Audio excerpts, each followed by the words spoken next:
हमारे देश की जो सेफ्टी और सिक्योरिटी जो है वो नॉर्मली हमारे देश की बॉर्डर सिक्योरिटी फोर्स के हाथ में होती है। तो इसके चलते इसके लिए हम लोगों ने अलग फोर्स लगा दी, जिसको हम लोग आज के डेट में आसाम राइफल बोलते हैं। तो बीएसएफ ने यहाँ पर बोला है कि अगर आधार कार्ड को डीएक्टिवेट कर दोगे तो हम लोग को ये आसानी रहेगी अंडरस्टैंड करने में, चेक करने में कि किस इंसान को यहाँ पर हम लोगों ने पनाह दे रखी है और कौन सा इंसान जो है वो इलीगल तरीके से एंट्री करने की कोशिश कर रहे हैं। आप लोगों को पता है हमारे देश के अंदर में सुप्रीम कोर्ट के अंदर भी इसको लेकर मुद्दा जा चुका है। आप लोगों को ऑलरेडी पता है मधेसी कम्युनिटी को लेकर यहाँ पर कई बार हम लोगों ने यहाँ पर रोहिंग्या कम्युनिटी को लेकर यहाँ पर बात किया। हमारे देश की जो सेफ्टी और सिक्योरिटी जो है वो नॉर्मली हमारे देश की बॉर्डर सिक्योरिटी फोर्स के हाथ में होती है। जब मैं बॉर्डर सिक्योरिटी फोर्स बोल रहा हूं तो इसका मतलब ये नहीं कि बस मैं बीएसएफ बोल रहा हूं, क्योंकि बीएसएफ ही ओनली ऐसी नहीं है कि जो हमारे देश के अंदर में यहाँ पर इसको सेव करती है। इसमें और भी कई सारे एरिया आप लोगों को देखने को मिलेंगे। जैसे कि यहाँ पर अगर आप लोग देखोगे, अगर आप लोगों से बात करूं, ये देखो हरी मिर्च और सब्जियां बेची जा रही हैं। चलो एंजॉय कर लो। अभी मैं थोड़ा-सा मतलब जहाँ पे मैं नॉर्मली रहता हूँ, मैं वहाँ पर नहीं हूँ। तो थोड़ी-सी वॉइस इस तरह की 2-4 आती होंगी आप लोगों को, तो उसको इग्नोर कर दिया करो, ठीक है? फिलहाल के टाइम पर अगर मैं आप लोगों से यहाँ पर बात करूँ तो बॉर्डर को सिक्योर करने का काम ओनली बीएसएफ का नहीं है हमारे देश के अंदर में। इंडिया और पाकिस्तान के साथ में बॉर्डर सिक्योर करने का काम जो है वो है बॉर्डर सिक्योरिटी फोर्स का। ये क्वेश्चन ऑलरेडी मैच करने के लिए पूछे जा चुके हैं, तो इनको आप लोग ध्यान रखिएगा। दूसरी साइड पे अगर मैं आप लोगों से बात करूं, इंडिया और बांग्लादेश के साथ में जो बॉर्डर सिक्योर करने का काम है वो भी है बॉर्डर सिक्योरिटी फोर्स का। अब यहाँ पर एक क्वेश्चन बनता है, यहाँ पर एक क्वेश्चन बनेगा जो आप लोगों को याद रखना है, और वही क्वेश्चन का आंसर आप लोगों को यहाँ पर भी देखने को मिलेगा। एक बच्चे ने पूछा था, मैंने एक दिन पहले पढ़ाया था, तो कह रहा है कि वीर भाई ये तो बता दो कि इंडिया और पाकिस्तान के साथ में तो बॉर्डर सिक्योर कर रहा है बीएसएफ, बांग्लादेश के साथ में भी बीएसएफ को क्यों लगाया गया है? क्या कोई और नहीं लगा सकते थे हम लोग यहाँ पर? इसके पीछे रीजन ये है कि जब हम लोगों ने डिसाइड किया था कि कौन से देश की बॉर्डर फोर्स, कौन से देश की बॉर्डर को कौन सी फोर्स सिक्योर करेगी, उस टाइम पर पाकिस्तान जो है वो बेसिकली पार्ट आज की डेट में आप लोगों को बांग्लादेश से अलग देखने को मिल रहा है, पर पाकिस्तान का ही पार्ट था बांग्लादेश। तो इनडायरेक्ट वे में हम लोग चाहे बांग्लादेश बोल लें चाहे पाकिस्तान बोल लें, वो एक ही देश था उस टाइम पर। 1971 में वो अलग हुआ, तो इसके लिए बांग्लादेश के साथ में भी हम लोगों ने बीएसएफ को रखा है। यानी कि एक सिचुएशन को समझने के लिए एक इंसान होना चाहिए उस पर्टिकुलर सिचुएशन के लिए। पता चला अभी दूसरी फोर्स उसको किस तरीके से डील कर रही है, तो हम लोग इसको डील करने के लिए हम लोगों ने पूरी एक फोर्स रख दी कि भाई तुम इस बॉर्डर को यहाँ पर डील करो। सेम ही सेम आप लोगों को लगेगा यहाँ पर कि हम लोग बात करते हैं चाइना और बेसिकली आज की डेट में नेपाल के बॉर्डर के बारे में नहीं, हम लोग तिब्बत के बॉर्डर के बारे में बात करते हैं। तो चाइना और तिब्बत का जो बॉर्डर है आज की डेट में, चाइना जो है वो तिब्बत को कंट्रोल कर चुका है, ठीक है। बेसिकली तो तिब्बत और चाइना बोलो आप लोग यहाँ पर, तो उसमें इंडो तिब्बतन फोर्स आप लोगों को देखने को मिलेगी जो दोनों के लिए। सेम कंडीशन आप लोगों को यहाँ पर देखने को मिलेगी। भूटान और नेपाल दोनों हमारे लिए एक जैसे हैं, तो यहाँ पर उनके साथ में कोई ज्यादा प्रॉब्लम भी नहीं है। तो उसको डील करने के लिए सहस्त्र सीमा बल आप लोगों को यहाँ पर नजर आती है। और इंडो म्यांमार बॉर्डर वो बिल्कुल ही अलग हो गया अगर आप लोग देखोगे। तो ये जो पर्टिकुलर रीजन है, जैसे इंडिया और म्यांमार का बॉर्डर ये हो गया, जिसमें हमारे देश का अरुणाचल प्रदेश, नागालैंड, मणिपुर और मिजोरम 4 राज्य टच करते हैं आज की डेट में म्यांमार को। तो इसके चलते इसके लिए हम लोगों ने अलग फोर्स लगा दी, जिसको हम लोग आज के डेट में आसाम राइफल बोलते हैं। तो ये अलग हो गई। तो ऐसे आप लोग समझ सकते हैं। तो ये वाले सेक्शन हम लोगों ने दे दिया किसको, ये वाला सेक्शन हम लोगों ने दे दिया दूसरी फोर्स को, सशस्त्र सीमा बल को। ये वाला सेक्शन आप लोग यहाँ पर समझ सकते हैं। तिब्बत और चाइना वाला रीजन अगर अलग अलग देखोगे तो चाइना और तिब्बत का मैप पुराना अलग हुआ करता था। Indo Tibetan police force, Pakistan और बांग्लादेश क्योंकि एक ही देश थे तो इसके लिए हम लोगों ने बीएसएफ को दे दिया। तो इस तरीके से आप लोग यहाँ पर समझ सकते हैं कि हम लोग अपनी बॉर्डर अपनी बाउंड्री को कैसे सिक्योर करते हैं।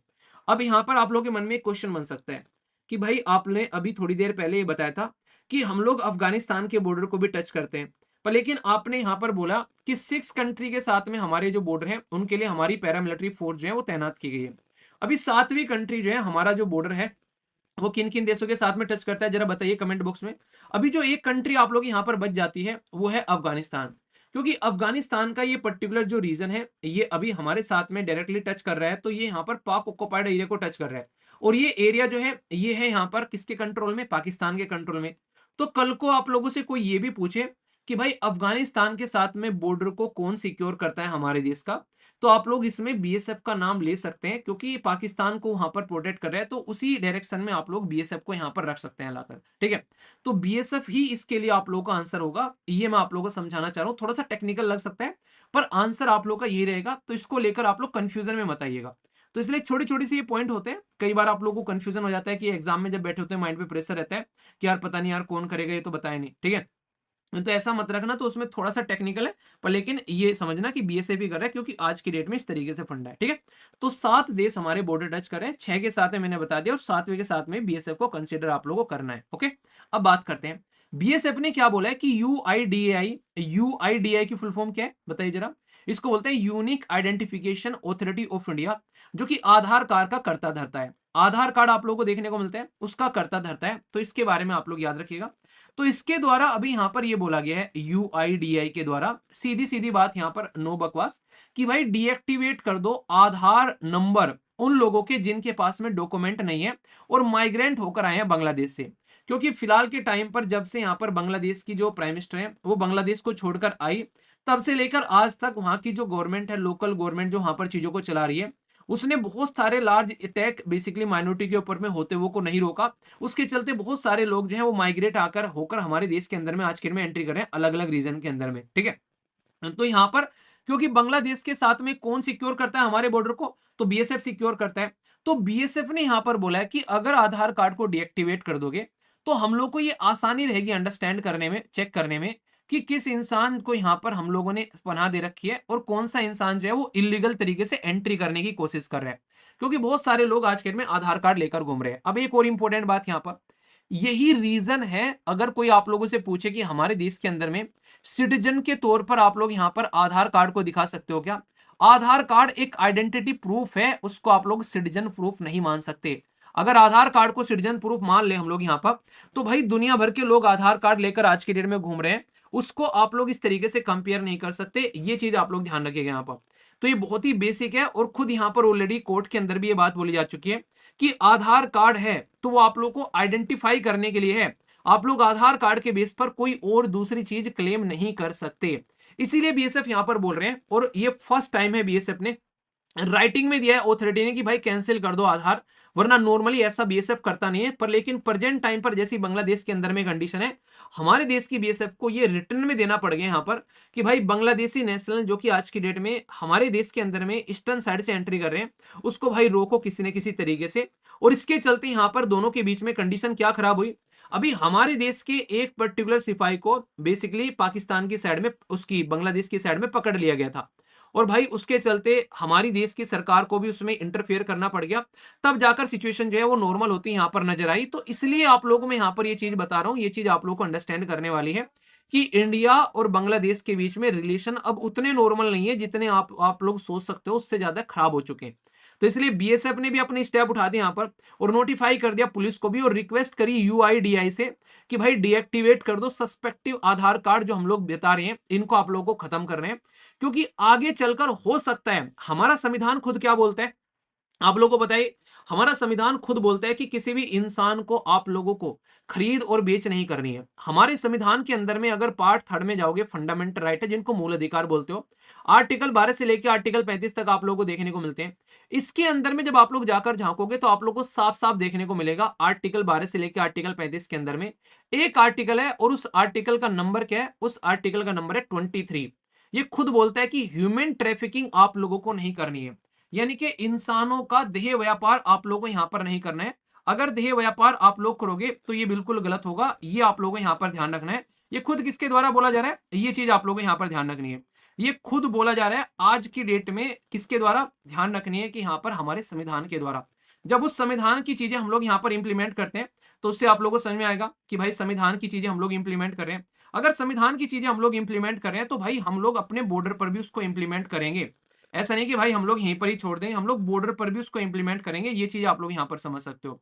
तो उसी बॉर्डर पर उसको हम लोग इंप्लीमेंट करने की बात कर रहे हैं, और उसी के चलते यहाँ पर ये चीजें मैं आप लोगों को समझा रहा हूँ कि बीएसएफ जो है वो कोई इलीगल डिमांड यहाँ पर नहीं करेगी, बीएसएफ जो है वो इलीगल डिमांड यहाँ पर कर रही है। बीएसएफ यहाँ पर बाकायदा उस चीज को बोल रही है कि हाँ यार ये चीजें हमारे पास में होनी चाहिए, तभी यहाँ पर उस चीज को हम लोग कंट्रोल कर पाएंगे। अगर ये चीज हम लोग नहीं करेंगे तो फिर यहाँ पर सिचुएशन जो है वो नॉर्मल होती है, यहाँ पर नजर नहीं आएगी। ठीक है, तो यहाँ तक कोई भी डाउट आप लोगों के मन में है तो बताइए। मेरे हिसाब से तो यहाँ तक कोई डाउट आप लोगों के मन में नहीं होना चाहिए।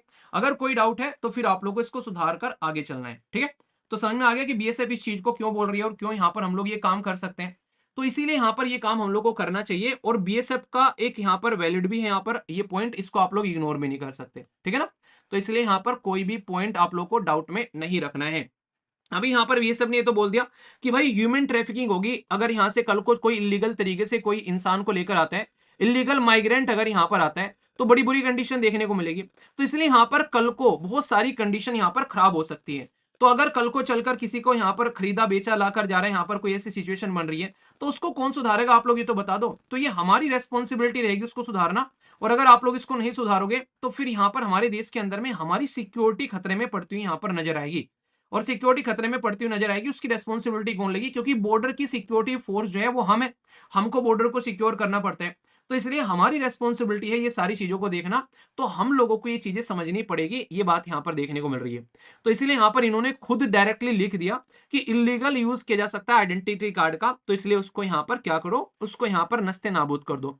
क्योंकि मल्टीपल आइडेंटिटी डॉक्यूमेंट भी कई बार देखने को मिलते हैं आज की डेट में। अगर आप लोग बात करें सम केसेस में, जब इलीगल माइग्रेंट के बारे में हम लोग बात करते हैं तो बॉर्डर पर ऑलरेडी ऐसे मल्टीपल आइडेंटिटी डॉक्यूमेंट को लेकर, जैसे आधार कार्ड हो गया, पैन कार्ड हो गया, ड्राइविंग लाइसेंस हो गया, वोटर कार्ड हो गया, वैसे ही दिक्कत रहती है। तो यूनियन जो मिनिस्ट्री है, अगर बात करोगे आप लोग यहाँ पर होम मिनिस्ट्री, तो उसने भी यहाँ पर एफिडेविट के बारे में बात की थी। झारखंड हाईकोर्ट के अंदर में कंफर्म किया कि बीएसएफ जो है वो रिक्वेस्ट कर रहा है सिविल अथॉरिटी से कैंसिल करने के लिए डॉक्यूमेंट। तो यूआईडीआई ऑलरेडी डीएक्टिवेट कर चुकी है सम आधार कार्ड, यानी कि यूआईडीआई ने ऑलरेडी इसके ऊपर में स्टेप ले लिए हैं। ये पॉइंट आप लोग यहाँ पर समझ सकते हैं, ठीक है। तो पुशिंग बैक इलीगल माइग्रेंट का पूरा फोकस यहाँ पर ये है ताकि इलीगल तरीके से अगर कोई भी आ रहा है तो उसको वापस भेजना। और इसके चलते हमारी देश की जो बॉर्डर सिक्योरिटी फोर्स है वो बांग्लादेश के यहाँ पर बॉर्डर, जो बेसिकली हमारे देश में बीएसएफ बोलते हैं, बांग्लादेश में बीजीसी बोलते हैं। जैसे नहीं हमारे देश के अंदर में अलग नाम है, वहां पे अलग नाम है। जैसे मैंने आरबीआई के बारे में बोला था, हमारे देश का जो बैंक है उसको बोलते हैं reserve bank of India, central bank. USA का सेंट्रल बैंक क्या है बताइए जरा, देखता हूँ किस किस को याद है। इसमें यहां पर ये बात याद रखना, यहां पर ये इसको बॉर्डर गार्ड्स बांग्लादेश बोलते हैं, ठीक है। तो यहां पर इलीगल माइग्रेंट को हम लोग बोल रहे हैं कि वापस भेजना है बांग्लादेश के साथ में, खुद इसके साथ में हम लोग बेसिकली कांटेक्ट में हैं। और यहां पर इंक्लूडिंग वुमेन और बच्चे जो कि बैक भेजे जा रहे हैं, जिनके पास में प्रॉपर लीगल कंप्लायंस या फिर डॉक्यूमेंट नहीं है, क्योंकि हमारे देश के लिए खतरा हो सकते हैं। ये बात आप लोग यहां पर समझ सकते हैं, ठीक है। तो ये चीजें हैं, याद रखिएगा। इसी के साथ में नाम भी प्रधान जी है, प्रधान जी लेट आ रहे हैं एल प्रधान, सॉरी सर लेट हो गया। कोई नहीं, चलिए ध्यान रखिए, अच्छे से लेक्चर देख लीजिएगा। अब तो काफी लेक्चर हो चुका है, थोड़ा ही बचा हुआ है। तो यहाँ पर अगर बात करते हैं तो आप लोग ध्यान रखना है यहाँ पर, तो सारे के सारे डेटा जो है खासकर इलीगल माइग्रेंट को लेकर, ये कोई आज की बात नहीं है। आप लोगों को पता है हमारे देश के अंदर में सुप्रीम कोर्ट के अंदर भी इसको लेकर मुद्दा जा चुका है। आप लोगों को ऑलरेडी पता है मधेसी कम्युनिटी को लेकर यहाँ पर कई बार हम लोगों ने यहाँ पर रोहिंग्या कम्युनिटी को लेकर यहाँ पर बात की। अच्छा एक चीज और बता दूं मैं यहाँ पर, हमारे देश के अंदर में रोहिंग्या कम्युनिटी के बारे में बात करते हैं तो आप लोगों को बांग्लादेश के साथ में कनेक्ट करना है और बेसिकली म्यांमार के साथ में भी कनेक्ट करना है। तो इस तरीके से अलग अलग जगह से जब माइग्रेंट आते हैं तो कई बार आप लोगों से क्वेश्चन भी इस तरीके से पूछे जाते हैं मैच कर कि कहाँ से कौन सी कम्युनिटी इस तरीके से आप लोगों को देखने को मिलती है, ठीक है। एक क्वेश्चन में छोटा सा पूछूंगा यहाँ पर, वो क्वेश्चन ये है कि एक पर्टिकुलर एरिया है जिसमें कई सारे देशों को मिलाकर यहाँ पर एक देश बनाने की बात की जा रही है, ठीक है। वो जो पर्टिकुलर रीजन आप लोगों को देखने को मिलेगा सीरिया, इराक, तुर्की, इस पर्टिकुलर रीजन में देखने को मिलेगा। तो वो कम्युनिटी का नाम के से बनता है। तो के से एक तान बनाना चाहते हैं, के तान, उस तान का नाम आप लोग बताइए। और ये ऑलरेडी यूपीएससी आप लोगों से एग्जाम में क्वेश्चन पूछ चुकी है कि भाई इसके बारे में कि कौन सा ये एरिया है और कौन कौन से यहाँ से किस किस एरिया में इस तरह के ग्रुप पाए जाते हैं। और स्टेट पीसीएस का तो ये फेवरेट क्वेश्चन है, अगर आप लोग उठाकर देखोगे तो इस तरीके के छोटे मोटे क्वेश्चन जो है वो आप लोग तैयार कर लिया करो, ठीक है। क्योंकि मैं बेस्ड क्वेश्चन होते हैं तो डायरेक्टली आप लोगों से पूछ लिए जाते हैं। तो यहाँ पर अगर बात करें तो बोला जा रहा है कि 2023 में 3732 पर्सन जो थे वो पकड़े गए थे यहाँ पर। और 3732 जो लोग की इलीगल है उसमें हो सकता है कि कुछ अनवांटेड तत्व भी आ गए हों, तो किस तरीके से उनके साथ में हम लोग डील करेंगे, ठीक है। और यहाँ पर अभी फिलहाल के टाइम पर 31 जुलाई तक 1973 बांग्लादेशी नेशनल जो है उनको यहाँ पर पकड़ा गया है। तो इससे अंदाजा लगाइए कि संख्या कितनी है। तो रिसेंट मेजर जो लिए जा रहे हैं आधार कार्ड कैंसिल करने के, तो उससे एक सहूलियत मिलेगी ताकि चीजें चेंज हो जाए। क्योंकि पहले तो हम लोग डायरेक्टली बांग्लादेश की सरकार से बात कर लिया करते थे भाई सिचुएशन को सुधारने के लिए, पर फिलहाल बांग्लादेश के अंदर में ऐसी सरकार नहीं है कि उससे हम लोग बात कर सके। बांग्लादेश की सरकार खुद जो है वो एक अलग डायरेक्शन में जा रही है, हमारे बारे में उल्टे सीधे शब्द इस्तेमाल कर रही है। तो इसलिए हम लोग यहाँ पर इस तरीके से आप लोग चीजों को नहीं देख पाओगे, ठीक है। तो ये चीजें आप लोग यहाँ पर समझ सकते हैं। तो ये बहुत ही बेसिक है, इंपॉर्टेंट है, ये आप लोग ध्यान रखना, इसके बारे में कोई डाउट नहीं होना चाहिए, ठीक है। चलिए कैसा लगा ये टॉपिक जरा बताइएगा। इसके बारे में आप लोग क्या राय है कि बीएसएफ हमारा सही कर रहा है या फिर गलत कर रहा है? क्योंकि इलीगल हमारे देश के अंदर में कोई आता है तो दो दिक्कतें देखने को मिलती हैं।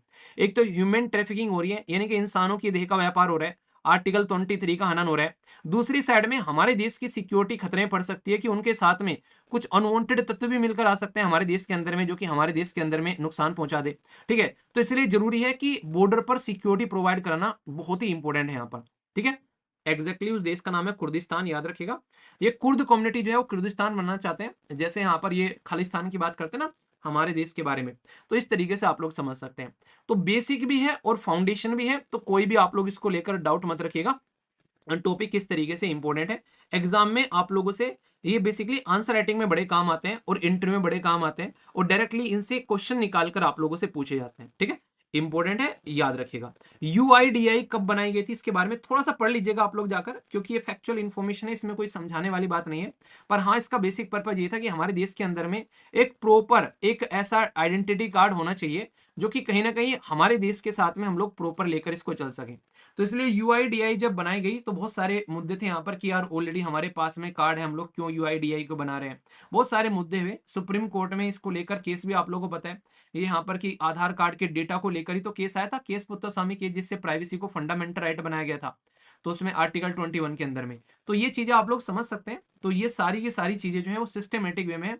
आप लोगों का आधार कार्ड कितने डिजिट का होता है और किस किस को आधार कार्ड याद है, आधार कार्ड को नंबर को याद कर लो। रीजन ये है। और हाँ, कमेंट बॉक्स में मत लिखने लग जाना कि हाँ सर ये है मेरा नंबर, ठीक है ना। आधार कार्ड का नंबर जो होता है वो टोटल 12 डिजिट्स का होता है। अब ये पूरी जिंदगी आप लोग का यही नंबर रहने वाला है जो बन गया, ये चेंज नहीं होगा। आप लोगों का जो नंबर आप लोगों को मिल चुका है, तो हर जगह ये इस्तेमाल होगा आइडेंटिटी प्रूफ के तौर पर, एड्रेस के तौर पर आप लोग यहाँ पर इसका इस्तेमाल करते हैं।